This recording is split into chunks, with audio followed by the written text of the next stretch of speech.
لكل جعلنا منكم شرعة ومنهاجا. عليكم ورحمة الله وبركاته.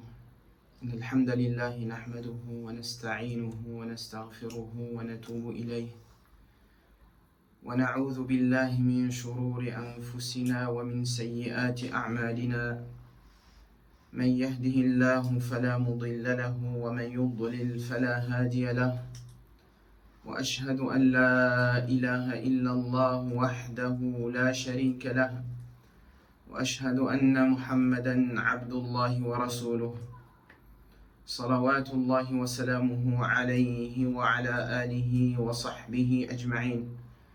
أما بعد فإن أصدق الحديث كلام الله وخير الهدي هدي محمد صلى الله عليه وسلم وإن شر الأمور محدثاتها وكل محدثة بدعة وكل بدعة ضلالة وكل ضلالة في النار. أجارني الله وإياكم وجميع المسلمين والمؤمنين من النار.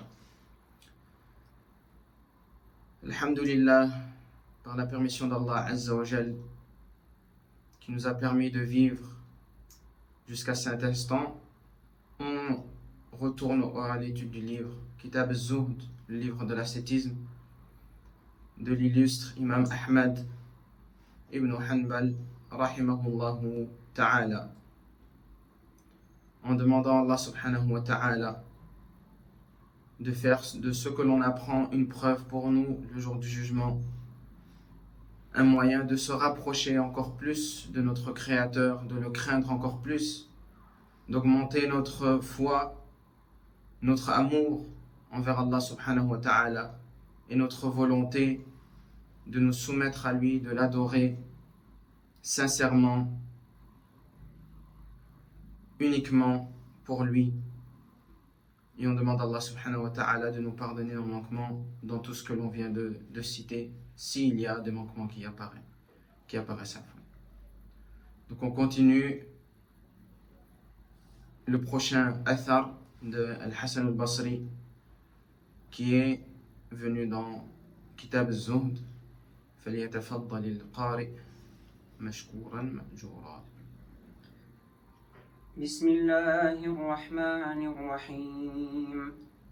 وصلى الله وسلم وبارك على سيدنا محمد وعلى آله وصحبه أجمعين. اللهم اغفر لنا ولشيخنا وللحاضرين والسامعين. أما بعد، عن الحسن البصري رحمه الله تعالى: لا يزال العبد بخير إذا قال قال الله وإذا عمل لله. Jazakallah khairan. Tu peux dire en français? Le serviteur sera toujours dans le bien tant qu'il dira Allah a dit. Et quand il accomplit des actions, il ne le fait que pour atteindre la satisfaction d'Allah subhanahu wa ta'ala. Non.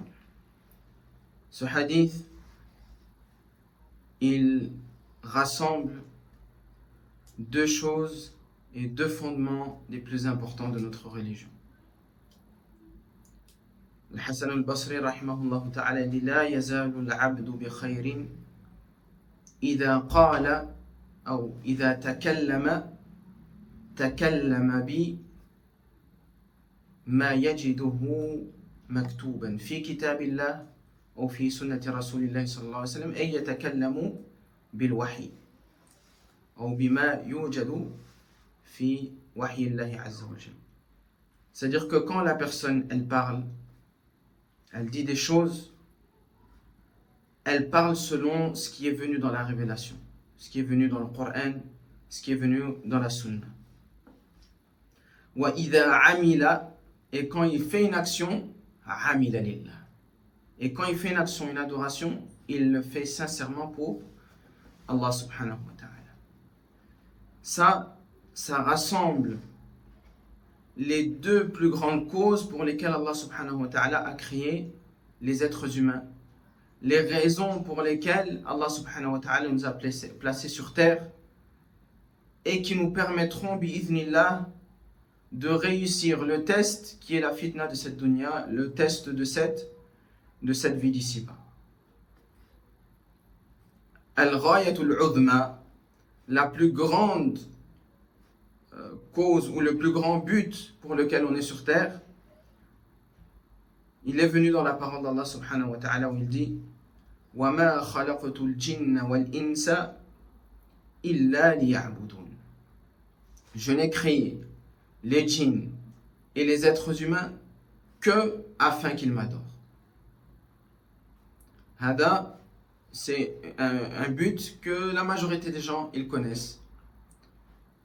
Mais Allah subhanahu wa ta'ala nous a donné les clés pour que cette ubudiyya, cette adoration, cette ibada, elle soit une cause de rapprochement et non une cause d'éloignement d'Allah subhanahu wa ta'ala. Et donc la cause qui va nous donner pour que cette adoration soit un rapprochement, c'est une clé des plus importantes pour le serviteur et pour le musulman. Allah subhanahu wa ta'ala nous dit dans un autre verset Allahu alladhi khalaqa sab'a samawatin wa min al-ardi mithlahun. Allah, c'est lui qui a créé 7 cieux ainsi que 7 terres. Yatanazzalu al-amra baynahun. Il gère toutes les choses qui se passent entre ces 7 cieux et ces 7 terres. Taïb. Donc Allah Azza wa Jalla ici nous parle de la création. Taïb. Tout ce qui est dans les cieux, tout ce qui est sur la terre et tout ce qui est entre eux, c'est la création. Puisque Allah subhanahu wa ta'ala est distinct de sa création. Il est distinct de sa création. Il ne peut pas être entouré par sa création. Donc Allah subhanahu wa ta'ala, il nous parle ici de sa création, toute sa création. Pourquoi Allah Azza wa Jalla a créé cette création? Il dit li ta'lamu, Allahu Akbar, afin que vous appreniez, afin que vous vous renseignez. Li ta'lamu vient de ilm, afin que vous sachiez. Taïb. Donc la raison pour laquelle cette création, Allah subhanahu wa ta'ala l'a créée, c'est afin que la personne elle apprenne, qu'elle cherche à apprendre. Li ta'lamu anna Allah ala kulli shay'in qadir wa anna Allah qad ahata bi kulli shay'in ilma. Donc la clé pour que l'ubudiyya, la servitude d'Allah subhanahu wa ta'ala, elle soit acceptée, c'est qu'elle soit précédée de connaissance, qu'elle soit précédée de ilm. Taïb. C'est comme ça que les savants, par un consensus, ils ont joint entre les deux causes de la création d'Allah. Une cause qu'Allah subhanahu wa ta'ala a citée, c'est l'adoration. Et une deuxième cause, c'est l'apprentissage. Et ce qu'on peut tirer de ces deux causes, c'est que l'apprentissage est indispensable pour l'adoration. C'est pour cela que l'imam al-Bukhari, rahimahullah azza wa jal, comme on l'avait déjà cité, il cite un chapitre de son livre, Babun al-ilmu qabla al-qawli wal-amal. Chapitre, la science doit impérativement précéder la parole et l'action. Misdaqan li qawlillahi azza wa jal, en concordance avec les paroles d'Allah subhanahu wa ta'ala qu'on a citées ici, les deux raisons de création. Tamam. Donc le musulman, il doit toujours être entre ces deux choses-là. L'apprentissage qui va lui permettre de mettre en pratique, qui va lui permettre d'adorer Allah subhanahu wa ta'ala comme Allah azza wa jal l'attend de lui et le veut de lui. Et on le voit ici, dans l'Athar de Hassan al-Basri, il dit Idha qala, quand il parle, qala Allah. Il dit des choses qui viennent de la révélation. C'est-à-dire qu'il apprend des choses qui sortent de la révélation. Ça, c'est la science. On ne peut pas dire qala Allah ou qala al-Rasoul si on ne sait pas qu'Allah il a dit et que le prophète a dit. Donc, une obligation avant de dire qala Allah, qala al-Rasoul, c'est de savoir qu'Allah nous a dit ça et que le prophète nous a également enseigné ça. Et celui qui ne se tient pas à ce adab-là, à ce comportement-là vis-à-vis de l'wahy, de la révélation, des deux révélations, le prophète sallallahu alayhi wa sallam nous met en garde et menace la personne qui parle sans science à son sujet. Il dit Man kadaba alayya muta'ammidan falyatabawwa'u maq'adahu minan nar.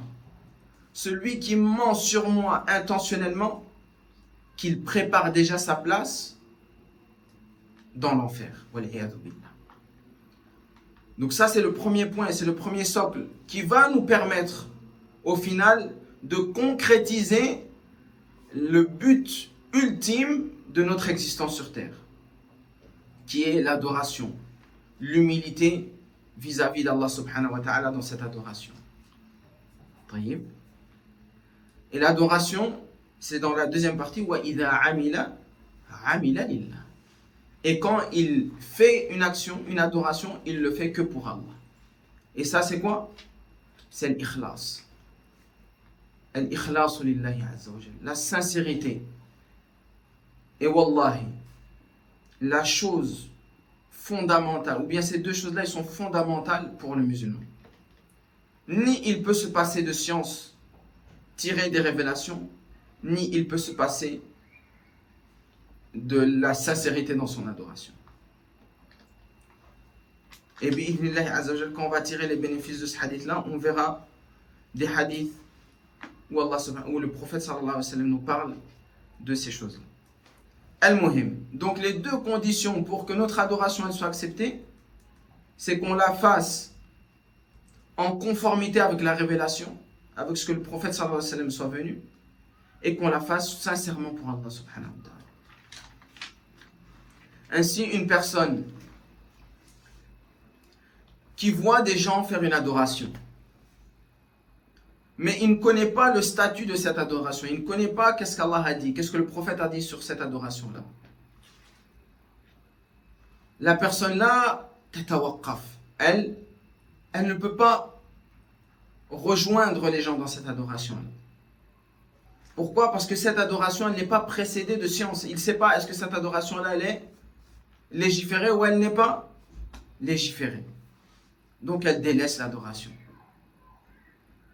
Et c'est en ce sens-là que les fuqaha, les juristes, ils ont dit que les ibadat, les adorations, leur jugement de base, c'est qu'ils sont tawqifiyya, qu'ils sont interdites à la base. Illa ma ja'a ad-dalil, sauf l'adoration sur laquelle il y a une preuve. Donc tant qu'on n'a pas de preuve et qu'on n'a pas de connaissance sur une adoration, sur un acte, on ne peut pas l'entamer ou le faire. Il faut obligatoirement que l'acte il soit précédé de connaissance pour qu'on puisse l'accomplir. Et également, donc ça c'est la première chose, qu'on soit en conformité avec la révélation. Mais également, une personne qui connaît un acte d'adoration, mais qui le fait pour autre qu'Allah subhanahu wa ta'ala. Au lieu d'être sincère pour Allah, il va le faire pour autre qu'Allah subhanahu wa ta'ala. Ça va également être une cause de butlan ou amal, de la caducité de cet acte-là.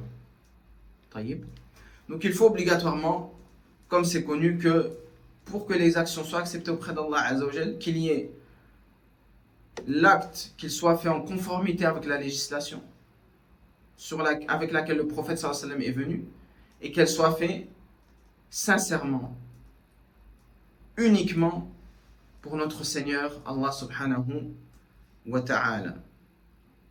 Et c'est ce qui est venu dans les deux chapitres du Athar. Ensuite, bi'idhnillahi azza wa jal, on va essayer de retirer 5 bénéfices de ce Athar de Hassan al-Basri. Le premier, c'est al-i'tisam bil wahyi wal iktifa' bihi. C'est le fait de se cramponner fermement à la révélation et de se contenter de la révélation. Le fait de se cramponner à la révélation et le fait de se contenter dans la révélation. Parmi les méfaits qu'on retrouve de nos jours, c'est que beaucoup de gens, ils cherchent des solutions à leurs problèmes dans des sciences qui sont autres que celles de la révélation. Comme c'est répandu de nos jours, le développement personnel. Les gens, ils vont chercher rahatus sadr, inshirahus sadr, la paix du cœur, la sérénité de la poitrine. Dans quoi? Dans le développement personnel. Et ils vont écouter, apprendre, lire tout de la littérature dans ce domaine-là. Alors que Wallah, celui qui croit en Allah subhanahu wa ta'ala et à la révélation avec laquelle le prophète sallallahu alayhi wa sallam est venu, il sait que ce qui lui suffit, c'est dans ce qu'il y a dans la révélation. Et il sait que inshirah sadr, la paix et la sérénité des cœurs, c'est pas dans des ma'loumat, dans des connaissances, mais c'est Allah subhanahu wa ta'ala qui fait que le cœur du serviteur il s'apaise, il se tranquillise ou pas. Quoi que tu fasses, quoi que tu apprennes, il n'y a qu'Allah subhanahu wa ta'ala qui a un ta'thir sur les cœurs des serviteurs, qui a une influence sur les cœurs des serviteurs et qui fait ce qu'il veut avec les cœurs de ses serviteurs. Comme le prophète sallallahu alayhi wa sallam nous a informé, pour celui qui croit en sa révélation et qu'il ne parlait jamais sous l'effet de la passion, la yantiqu anil hawa in huwa illa wahyun yuha. Comme Allah subhanahu wa ta'ala il dit de son prophète alayhi salatu wa sallam, il ne parle jamais sous l'effet de la passion, mais ce n'est là qu'une révélation qui lui est faite. Il dit al-qulub bayna usbu'ayn ou isba'ayn min asabi'ir rahman. Les cœurs des serviteurs, ils sont entre deux doigts parmi les doigts d'Allah. Yuqallibuha kayfa yasha. Et Allah Azza wa Jal, c'est lui qui les tourne comme il le veut. Donc ça nous montre quoi? Que celui qui veut que son cœur il soit tourné vers l'apaisement, vers la tranquillité, il doit se retourner vers qui? Vers Allah Azza wa Jal. Vers la révélation d'Allah subhanahu wa ta'ala. Allah Azza wa Jal nous dit lui-même dans le Coran, وَمَنْ يُرِدِ اللَّهُ أَنْ يَهْدِيَهُ, celui qu'Allah il veut guider, يَشْرَحْ صَدْرَهُ لِلْإِسْلَامِ, il lui ouvre la poitrine et lui apaise sa poitrine dans l'islam. Donc ça c'est un problème que beaucoup de musulmans rencontrent. Le fait de chercher la paix du cœur, l'apaisement du cœur, les bonnes mœurs, les bons comportements dans des sciences qui sont autres que celles de la révélation. Et parfois même des connaissances qui sont à l'opposé de la révélation d'Allah subhanahu wa ta'ala. Ainsi, le musulman qui a une foi forte, il sait que le fait de s'accrocher et le fait de se contenter de l'kitab wa sunnah, c'est ce vers quoi amène la félicité et la paix et la tranquillité ici-bas comme dans l'au-delà. C'est en ce sens que le prophète sallallahu alayhi wa sallam il dit dans un autre hadith, ajaban li amri al-mu'min. La situation du croyant, elle est incroyable. Car tout ce qui lui arrive est un bien. Dans chaque situation, son cœur est apaisé, il est en paix. Quand un bien le touche, il remercie Allah Azza wa Jalla. Et c'est un bien pour lui. Et quand un mal le touche, il patiente. Et c'est également un bien pour lui. Allah subhanahu wa ta'ala nous dit également dans le Coran, Ala bi dhikrillahi tatma'innul qulub. N'est-ce pas par le rappel d'Allah que les cœurs s'apaisent?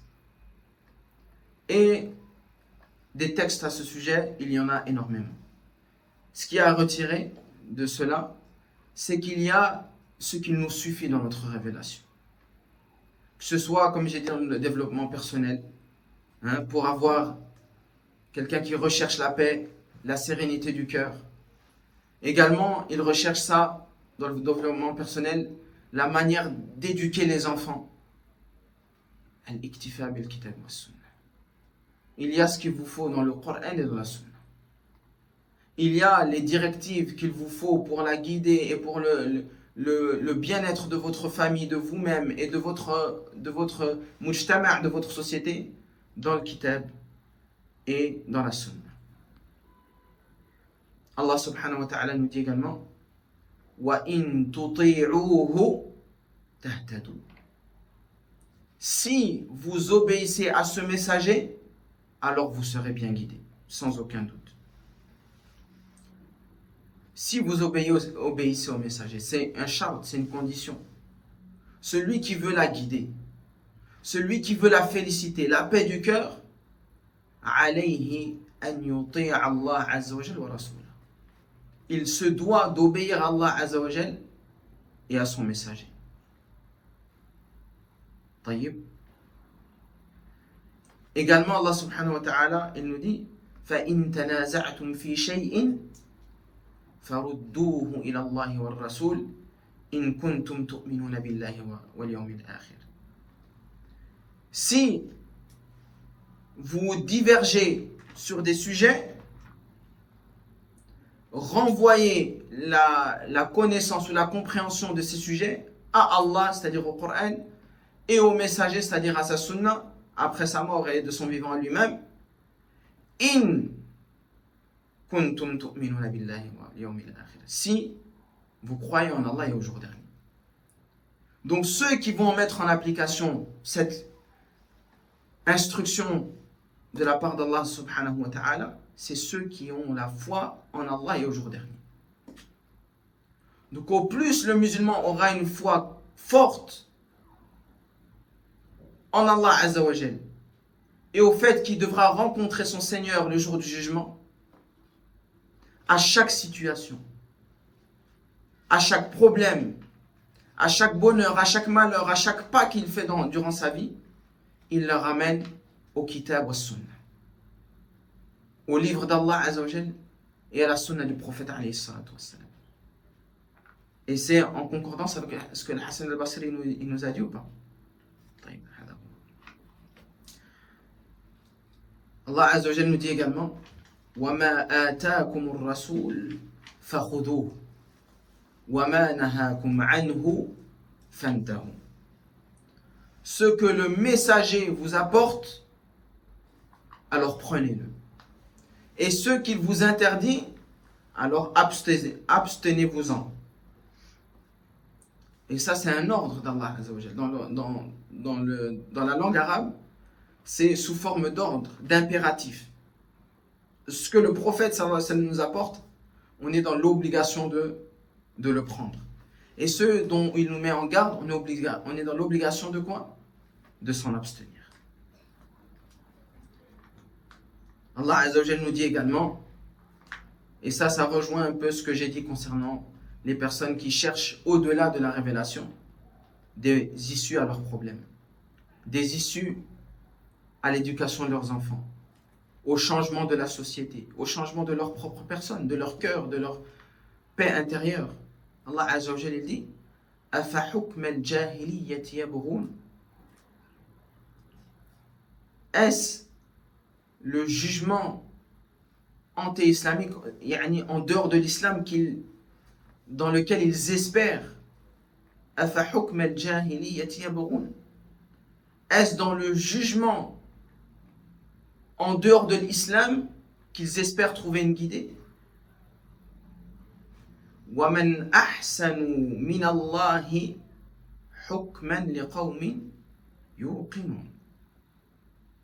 Et qui a-t-il de meilleur comme jugement si ce n'est Allah, ou comme juge si ce n'est Allah, pour des peuples yuqinun, qui ont l'yaqin, qui ont la certitude dans l'unicité d'Allah subhanahu wa ta'ala. Donc ceux qui ont une foi correcte, ceux qui ont une croyance correcte, ceux qui ont une foi qui est proche d'Allah subhanahu wa ta'ala, ou bien une foi qui les amène à se rapprocher d'Allah subhanahu wa ta'ala, ceux-là sont plus à même de se tenir à hukmullah, au décret et au jugement d'Allah subhanahu wa ta'ala. Et au contrario, celui dont la foi elle est faible, elle est basse,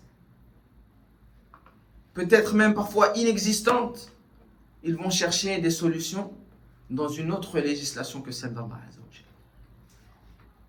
Et c'est ça qu'on retire du verset Afa hukm al-jahiliyyati yabghun. Est-ce dans une autre législation que celle d'Allah qu'ils cherchent les solutions? Wa man ahsanu min Allahi hukman liqawmin yuqinun. Et est-ce qu'il y a un meilleur jugement que celui d'Allah pour des peuples qui ont la certitude dans cette religion et dans cette révélation? Également, le prophète sallallahu alayhi wa sallam, en parlant des gens qui vont aller au-delà de son suivi, ou bien des gens, il nous donne un mi'yar, un mizan, une balance pour savoir est-ce que ou comment on peut s'égarer et comment se préserver de l'égarement. Comment on peut rester sur l'adoration d'Allah, sur la religion d'Allah Azza wa Jal. Il dit dans ce qui est rapporté dans le Sunan de Ibn Majah, فَإِنَّمَا هَلَكَ مَنْ كَانَ قَبْلَكُمْ. Ce qui a fait périr et égarer les gens, les personnes avant vous, c'est-à-dire les peuples avant l'islam. Il dit quoi? اختلافهم وكثرة سؤالهم على أنبيائهم. C'est qu'ils ont divergé. Ils ont été en l'encontre de quoi? De ceux avec quoi le messager qu'ils avaient reçu leur est venu. Donc ici, tout ça pour dire que la totalité de notre religion, la totalité de notre vie, elle doit être toujours dans le cercle de Al-Wahy, des deux révélations. Pour toute chose, pour tout problème, pour toute joie, pour tout fait, pour tout geste qu'on va accomplir, on essaye toujours d'être guidé dans notre vie par ces deux révélations.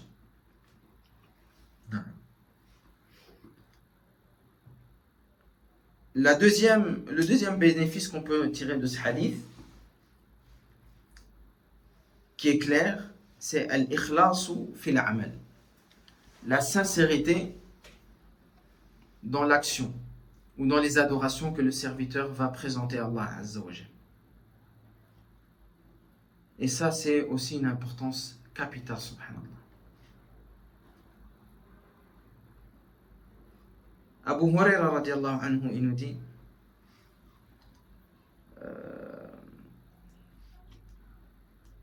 ou dans le hadith de Qudsi, j'ai oublié c'est quel sahabi qui rapporte cela, Allah subhanahu wa ta'ala il dit Ana aghna ash-shuraka ya'ni ash-shirk man 'amila 'amalan ashraka fihi ma'i ghayri taraktuhu wa shirkahu. Donc Allah Azza wa Jalla nous dit dans le hadith Qudsi, je suis celui qui se passe le plus d'associés. Ainsi, celui qui fait une action dans laquelle il m'associe à quelqu'un, je le laisse lui et son associé. Donc regardez comment l'action qui peut être faite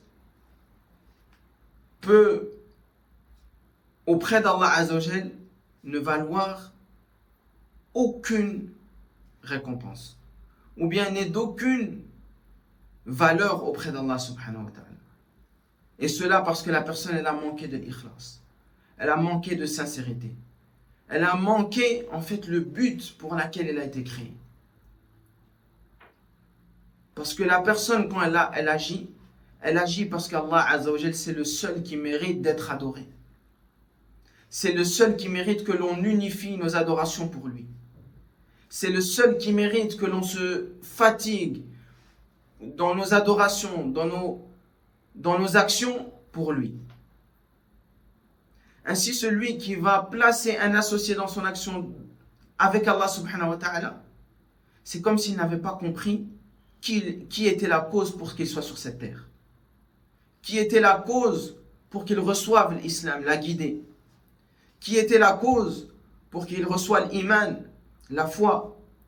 Qui était la cause pour qu'il puisse manger, qu'il puisse boire, qu'il puisse avoir un toit. Qui était la cause pour qu'il puisse marcher, pour qu'il puisse jouir de sa vue, de son ouïe.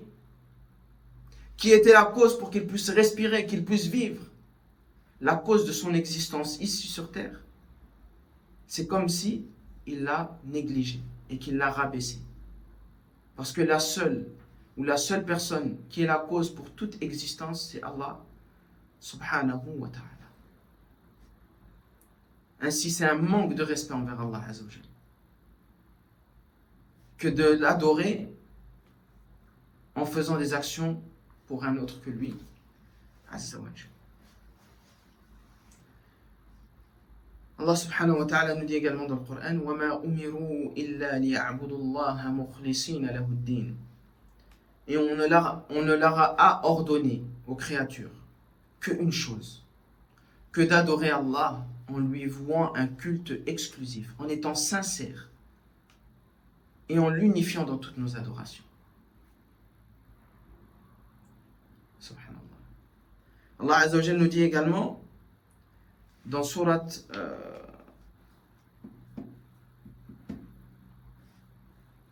Az-Zumar, si je ne me trompe pas,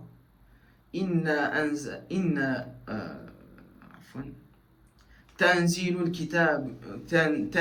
الكتاب من الله العزيز الحكيم. La révélation du livre vient de Allah al-Aziz al-Hakim. Il faut savoir que je ne traduis pas les noms d'Allah subhanahu wa ta'ala pour mon manque de connaissance de la langue française et de ce qui équivaut à ces noms-là. Inna anzalna ilayka al-kitab bil-haqq fa'budillaha mukhlishan lahu-d-din. On t'a certes révélé le livre avec la vérité, ainsi adore Allah azza wa jal en lui vouant un culte exclusif, en étant sincère et en l'unifiant dans ton adoration. Ainsi Allah subhanahu wa ta'ala, la deuxième partie de ce verset, Inna anzalna ilayka al-kitab, c'est en concordance avec la parole de Hassan al-Basri, Idha qala Allah. On t'a certes fait descendre le livre, c'est-à-dire la révélation. Ensuite, ça veut dire apprends-la. T'es même. Ensuite, qu'est-ce qu'il dit Allah Azza wa Jalla? Fa'budillaha mukhlishan lahu-d-din. Alors adore Allah en lui vouant un culte exclusif. Et ça revient à la deuxième partie de ce que Al-Hassan al-Basri disait, wa idha amila lillah. Et quand il fait des actions, il le fait pour Allah subhanahu wa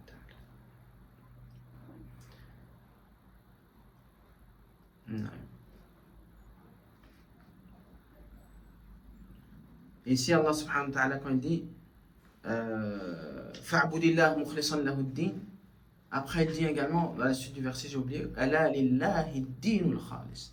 N'est-ce pas que c'est à Allah que appartient et que mérite d'être voué sincèrement et de unifier Allah dans ad-din. Ala lillah ad-dinul khalis. Et c'est quoi ici le din ici? C'est at-ta'a, l'obéissance. Al-ibada, l'adoration. طيب.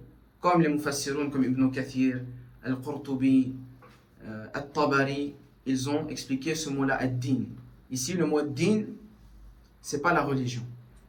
C'est ala lillah, at-ta'atul khalisa, al-ibadatul khalisa. N'est-ce pas qu'appartient à Allah seul, et comme on avait vu dans la langue arabe, on fait une révision également, quand on utilise le lemme li, c'est pour dire que c'est seul à la personne. Le huruf al-jar, on avait vu ça, le lam, li. Et on avait dit que quand on le met li, ça veut dire que ça appartient à la personne seule et à personne d'autre. Vous vous rappelez? Donc ici, quand on dit ala lillah, n'est-ce pas à Allah seul qu'appartient ad-din, et ad-din ici c'est at-ta'a, l'obéissance, al-ubudiyya ou l'ibada, l'adoration. N'est-ce pas qu'appartient à Allah seul l'adoration ou bien l'unification d'Allah dans son adoration? طيب. المهم. Je vois qu'on a passé beaucoup de temps. Je vais essayer de passer. Également, pour montrer l'importance de la sincérité dans notre adoration et dans notre obéissance envers Allah subhanahu wa ta'ala, il y a un hadith d'Abu Huraira. Et je pense qu'on va terminer avec ce hadith-là. Si je n'ai pas le temps de citer les autres points, on le fera, Inch'Allah Azza wa Jal, la prochaine fois. Abu Huraira radiallahu anhu, il nous dit que le prophète sallallahu alayhi wa sallam, il dit, et ici j'attire votre attention ainsi que la mienne afin qu'on puisse tirer profit de ce hadith qui est effrayant, et on demande à Allah Azza wa Jal de nous préserver de ce qui sera dit ici. Il dit Inna awwal an-nasi yuqda yawm al-qiyamah. La première personne qu'on va juger le jour du jugement, rajulun istushhida, un homme qui est mort martyr. طيب. فأوتي به. On viendra avec ce martyr-là à Allah Azza wa Jal. فعرفه نعمه. Allah Azza wa Jal va lui faire reconnaître tous ses bienfaits qu'il lui a accordés. Parmi les plus grands bienfaits qu'il lui a accordés, c'est quoi? D'être mort martyr. فعرفها. Et il va reconnaître tous les bienfaits d'Allah Azza wa Jal sur lui. ثم قال, Allah Azza wa Jal va lui dire فما عملت. Pourquoi tu as agi de cette sorte-là? Pourquoi tu as combattu jusqu'à ce que tu tombes martyr? فيقول قاتلت فيك حتى استشهد. J'ai combattu pour toi, sincèrement pour toi, Wallah, jusqu'à ce que je tombe martyr. Et Allah Azza wa Jal va lui dire كذبت. Allah Azza wa Jal يعلم السرائر. Allah Azza wa Jal, c'est lui qui connaît le contenu des poitrines. Subhanallah. C'est pour ça l'importance de regarder ce qui est dans nos cœurs et pas seulement ce on fait apparaître aux gens. Parce qu'au jour du jugement, Allah subhanahu wa ta'ala, il va faire parler l'intérieur des cœurs. Et il va dévoiler ce qu'il y a à l'intérieur de nos cœurs. Donc ce qu'on montre aux gens qui n'est pas en concordance avec notre cœur, ça ne sert à rien. On est en train de se fatiguer pour rien. Il lui dit kadhabt, tu as menti. Qatalt liyuqal jari, tu as combattu pour qu'on dise que tu es une personne courageuse, un combattant. Faqad qil, et les gens ils l'ont dit après toi. Thumma umira bihi fasuhiba ala wajhihi hatta ulqiya fi an-nar. Nas'alullah as-salamata wal afiyah. Ensuite, Allah Azza wa Jalla va ordonner à ses anges de le prendre et de le tirer sur son visage jusqu'à le faire entrer en enfer. Et cette situation-là, on l'a au temps du prophète sallallahu alayhi wa sallam, elle s'est produite également. Il y avait durant une bataille une personne qui combattait mais vraiment férocement. Et le prophète sallallahu alayhi wa sallam, il dit à certains de ses compagnons durant la bataille, il dit Hada finnar. Celui-là, il est en enfer. Les sahaba, ils n'ont pas compris. Ils ont dit comment il est en enfer? Comme lui, il combat. Vraiment, il défendait, il était acharné dans la défense de l'islam, dans la défense de la religion d'Allah subhanahu wa ta'ala, de ce qu'il apparaît aux gens. Et le prophète sallallahu alayhi wa sallam, il lui dit Hada finnar. Alors il y a un compagnon, il a dit c'est pas possible. Il a arrêté de combattre et il a suivi la personne pour savoir qu'est-ce qu'il va faire qui va causer qu'il soit en enfer. Et à la fin, il nous raconte qu'est-ce qui s'est passé. Cette personne-là, elle a été blessée d'une blessure grave qui a entraîné sa mort. Enfin, qui aurait dû entraîner sa mort. Mais le combattant n'a pas supporté de patienter de cette blessure jusqu'à ce qu'il meure. Alors qu'est-ce qu'il a fait? Il s'est suicidé. Il s'est tué lui-même. Et ça a été la cause pour qu'il soit en enfer. Donc parfois, il se peut que les gens, ils voient de nous, ou ils voient des gens le bien, voilà qu'on ne sait pas qu'est-ce qu'il y a dans les cœurs des serviteurs. C'est pour cela qu'on nous a ordonné de ne jamais, parmi la aqidah d'Ahl Sunnah, la croyance d'Ahl Sunnah, c'est de ne jamais dire d'une personne qui est morte, même musulmane, même sur la Sunnah, même sur un bien, qu'elle est au paradis, elle est en enfer. On ne sait pas. On dit toujours, nahsabuhu kadhalik, on pense de lui ça comme bien. Wallahu hasibuhu. Et c'est Allah qui est le vrai juge, qui connaît la vérité de ses cœurs. Donc c'est Allah Azzawajal qui connaît le contenu des poitrines. Et c'est Allah Azzawajal qui regarde ce qu'il y a dans nos poitrines. Inna Allah la yanzuru ila suwarikum wa la ila ajsadikum walakin yanzuru ila qulubikum. Allah ne regarde pas vos corps et vos biens, amwalikum wa ajsadikum. Il ne regarde pas vos biens et vos corps. Lakin yanzuru mawdi'u nadharillah, l'endroit où Allah Azzawajal pose son regard, yanzuru ila qulubikum. Il regarde vos cœurs wa a'malikum et vos actions. Ça revient encore, ce hadith-là, il revient encore à quoi? Le fait de suivre le prophète sallallahu dans sa révélation et la sincérité. Yanzuru ila qulubikum al-ikhlas wa a'malikum al-mutaba'a. Taïb. Ensuite, le prophète sallallahu il dit wa rajulun ta'allama al-ilm. Et ça, c'est ce que j'ai voulu tirer de ce hadith-là. Wa rajulun ta'allama al-ilm wa 'allamahu. Et un homme qui a appris la science et qui a enseigné la science, wa qara'a al-Qur'an, et qui a lu le Coran, fa'utiya bihi, et également lui on va venir, on le ramène devant Allah Azzawajal, fa'arrafahu bi ni'ami, et Allah va lui faire reconnaître tous ses bienfaits, le ilm qu'il lui a donné, la possibilité d'enseigner, la lecture qu'il lui a facilité, et tous ses bienfaits, fa'arrafaha, et il va reconnaître tous ses bienfaits. ثم قال, Allah Azza wa Jalla va lui dire, فما عملت, dans quoi tu as utilisé ça? C'était quoi ton intention dans tout ce que tu as fait? قال تعلمت العلم وعلمته وقرأت القرآن فيك. J'ai appris la science, je l'ai enseigné, j'ai lu le Coran sincèrement pour toi. قال كذبت. Et Allah Azza wa Jalla va lui dire, tu mens. ولكنك تعلمت العلم ليقال عالم. Au contraire, tu as appris la science pour qu'on dise de toi que tu es un savant. وقد قيل. Et on l'a dit sur terre.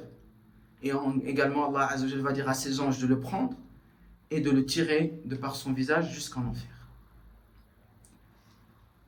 Et on espère qu'on ne fait pas partie de ces genres de personnes-là.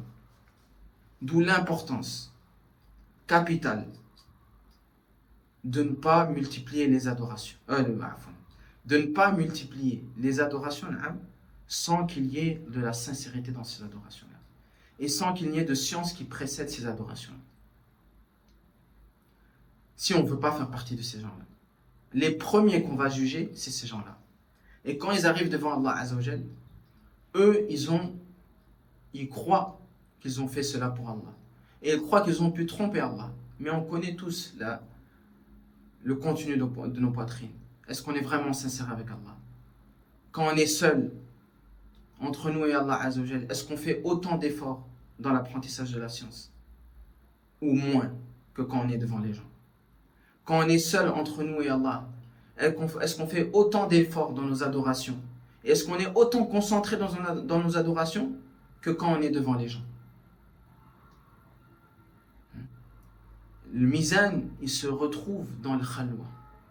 Quand on est seul, nous, avec Allah. C'est là où on voit la vraie sincérité, la vraie proximité, la vraie amour, la vraie unification d'Allah subhanahu wa ta'ala, c'est quand on est seul.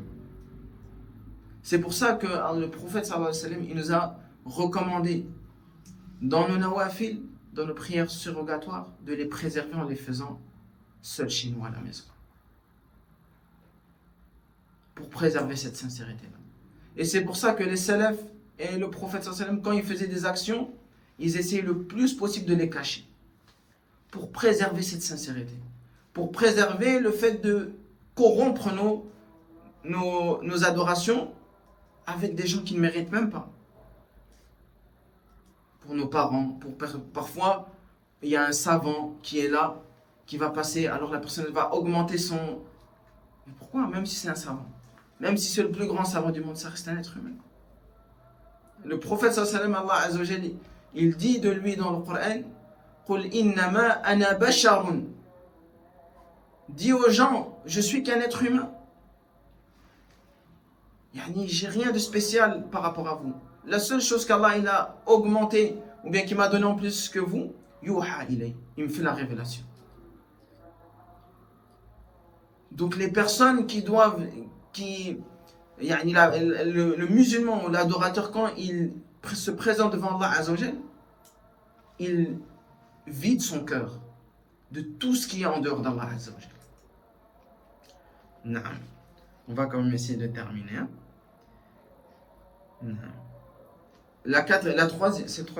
Le troisième point, wujub al-jam' bayna al-ilm wal-amal. L'obligation de joindre entre la science et l'action. L'obligation de joindre entre la science et l'action. Allah subhanahu wa ta'ala nous dit, et il donne un exemple très éloquent. Allah azza wa jalla dit مثل الذين حملوا التوراة ثم لم يحملوها كمثل الحمار يحمل أسفارا. L'exemple de ceux qui ont porté le Torah, حملوا التوراة, ça veut dire qu'ils ont appris le Torah, qu'ils ont essayé de la comprendre. Voyez? Il dit l'exemple de ceux qui ont appris le Torah, appris la révélation. Donc tous les musulmans qui vont être comme ça, comme les juifs ici, ils seront dans la même situation.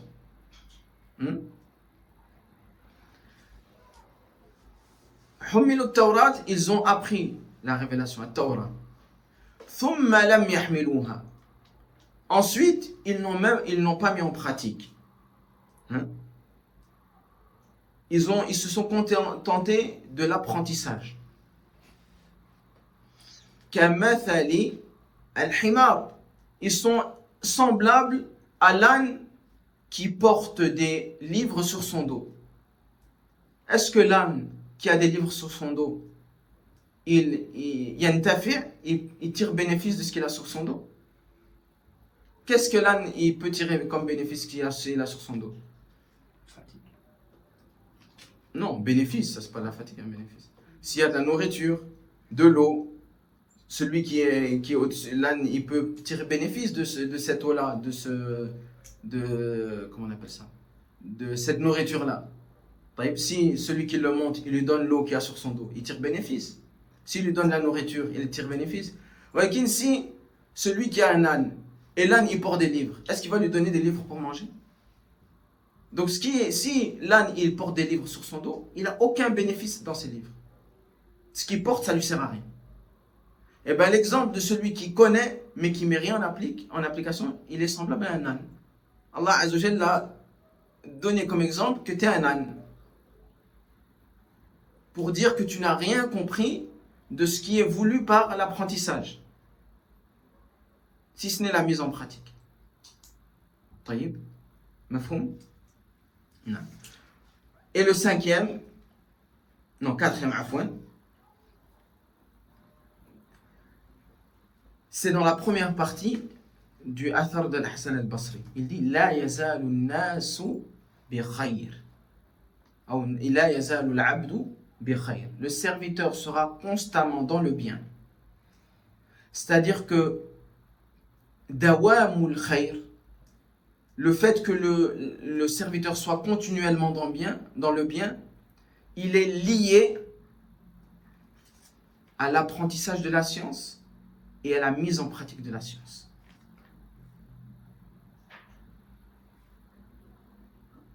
il est lié à l'apprentissage de la science et à la mise en pratique de cette science. Allah subhanahu wa ta'ala, pour montrer vraiment cette chose-là, Allah azza wa jalla, en parlant au prophète alayhi salatu wassalam, il lui dit Fastaqim kama umirt wa man taba ma'ak. Allah azza wa jalla dit tiens-toi sur le droit chemin, fastaqim, et al-istiqama, c'est le fait d'apprendre, de mettre en pratique et de tenir cet apprentissage, de cette mise en pratique durant toute sa vie, ad-dawam. Être stable, le faire tout le temps. C'est pour ça qu'Aïcha radiyallahu anha, quand il nous parle des actions du prophète, elle disait kana amaluhu dimatan. Ces actions, ils étaient continuelles. Il faisait toujours. Il n'y avait pas un moment où il arrêtait. Et le prophète sallallahu alayhi wa sallam dit ahabbul a'mali ilallah adwamuha. Les actions qui sont les plus aimées d'Allah, c'est ceux qui sont continuelles, constantes. Wa in qal, et même s'ils sont en petite quantité. Donc, celui qui veut que le khayr, le bien, il soit constamment avec lui, il doit toujours jumeler entre la science et l'action. Malheureusement, beaucoup de gens, ils arrêtent la science à partir du moment où ils ont des enfants. À partir du moment où ils travaillent, ils arrêtent la science. Ah, j'ai plus de temps. Là, la science, elle doit être avec toi tout le temps, du moment où tu es balir, pubère, jusqu'à ce que tu quittes ce monde-là. Donc Allah a dit au prophète Fastaqim, donc apprends, mets en pratique durant toute ta vie, mais c'est pas tout. Kama umirt, comme Allah te l'a ordonné, c'est-à-dire avec sincérité. Comme Allah te l'a ordonné, c'est-à-dire avec sincérité. On a vu qu'Allah a dit Fa'abudillah mukhlisan lahuddin. Adore Allah en étant sincère dans ton adoration. Donc, celui qui veut que le bien soit continuellement avec lui, il doit jumeler entre ces deux choses-là. Et le cinquième point, on terminera avec ça, Inch'Allah. Le cinquième point, c'est le contraire. Celui qui n'apprend pas et celui qui ne met pas en pratique, soit il a un problème dans l'apprentissage, soit il a un problème dans la mise en pratique, soit il a un problème dans les deux. Lui, durant toute sa vie, ce qui va lui accompagner, c'est Ashar, c'est le mal. On a une règle dans la religion, concernant les textes de la religion, ce qu'on appelle mafhoum al-mukhalafa. Comprendre, quand Allah Azza wa Jalla nous dit quelque chose, on comprend son contraire.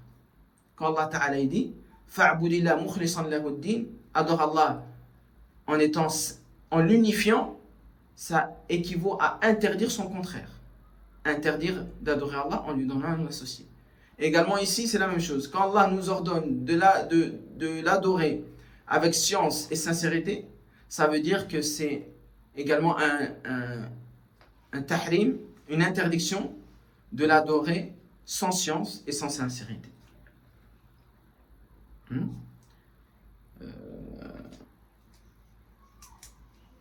Comme Allah subhanahu wa ta'ala dit وَلَا تَقُولُوا لِمَا تَصِفُ أَلْسِنَتُكُمُ الْكَذِبِ هَذَا حَلَالٌ وَهَذَا حَرَامٌ لِتَفْتَرُوا عَلَى اللَّهِ الْكَذِبِ إِنَّ الَّذِينَ يَفْتَرُونَ عَلَى اللَّهِ الْكَذِبَ لَا يُفْلِحُونَ. Et ne dites pas, selon les mensonges qui sortent de votre bouche, ceci est halal et ceci est haram, en inventant un mensonge sur Allah Azza wa Jalla. Et ceux qui inventent des mensonges sur Allah Azza wa Jalla, ils ne réussiront jamais ni ici-bas ni dans l'au-delà. Et j'attire un point important et on terminera avec ça. C'est quoi? C'est que parfois on tombe dans ce méfait-là sans s'en rendre compte. Celui qui invente aslan sans science quelque chose, il invente quelque chose en disant ça c'est halal, ça c'est haram. Celui-là, Allah Azza wa Jalla dit la yuflih. Il ne sera jamais gagnant ni ici-bas ni dans l'au-delà. C'est-à-dire c'est un moyen de s'égarer, un moyen de ternir la pureté de son cœur. Mais fait partie de ça, parfois, et je pense que ça arrivé à beaucoup de gens, c'est quelqu'un il te pose une question religieuse. Tu n'as aucune connaissance des textes. Qu'est-ce qu'Allah il dit, qu'est-ce que le prophète il dit. Mais tu vas dire parce que tu as une certaine honte de dire je sais pas, tu vas dire je pense que c'est halal, hein, ou je pense que c'est permis, ou ça je pense que c'est pas permis. Taïb. Ta langue, même si elle n'a pas voulu mentir sur Allah et son prophète, tant que tu n'es pas précédé d'une science certaine, tu ne parles pas et tu dis Allah. Sinon tu rentres dans cela, même si tu ne le fais pas intentionnellement. Pourquoi? Parce qu'Allah subhanahu wa ta'ala dit, ne dites pas avec vos langues ça c'est halal, ça c'est haram. Litaftaru, ça c'est une manière de mentir sur Allah. Parce que tu ne sais pas. Quand tu connais, on ne dit pas que si tu connais ou si tu connais. Mais quand tu ne connais pas et que tu as honte de dire je ne sais pas et tu donnes un jugement, et ça on le voit beaucoup sur internet, non ça c'est haram, ça c'est halal. La personne ne connaît même pas. Elle n'a aucun texte qui vient dans sa tête, elle n'a aucune parole d'Allah, aucune parole du prophète, aucune connaissance, mais elle dit c'est halal, c'est haram. Et ça c'est une cause pour l'égarement, pour le fait de noircir son cœur jusqu'à ce qu'il devienne peut-être une cause d'égarement, de quitter l'islam, et également une cause de malheur ici-bas, comme dans l'au-delà. Donc faire attention à ne parler sur la religion d'Allah Azzawajal que quand on est convaincu d'une chose qu'on a étudiée. C'est pour ça qu'il y a on termine avec ça, il y a une personne qui est venue jusque chez l'imam Malik, il avait fait un voyage très loin. Et il avait rassemblé plein de questions des gens de sa contrée pour venir poser la question à l'imam Malik.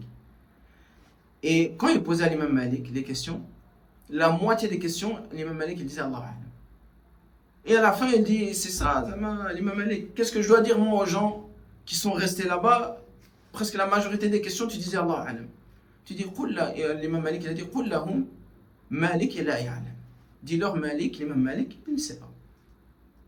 Quand tu ne sais pas, quand on ne connaît pas, parce que ça fait partie des grands péchés de dire, même si tu ne le fais pas intentionnellement. Il y en a qui, intentionnellement, ils vont dire des choses contraires à la législation. Mais parfois, on n'a pas l'intention, mais c'est juste on a honte de dire qu'on ne connaît pas. Alors on va tomber dans un grand péché au lieu de rabaisser son âme par sincérité envers Allah Azzawajal pour ne pas tomber dedans. هذا والله أعلم وصلى الله وسلم على نبينا محمد وعلى آله وصحبه وسلم وجزاكم الله خيرا.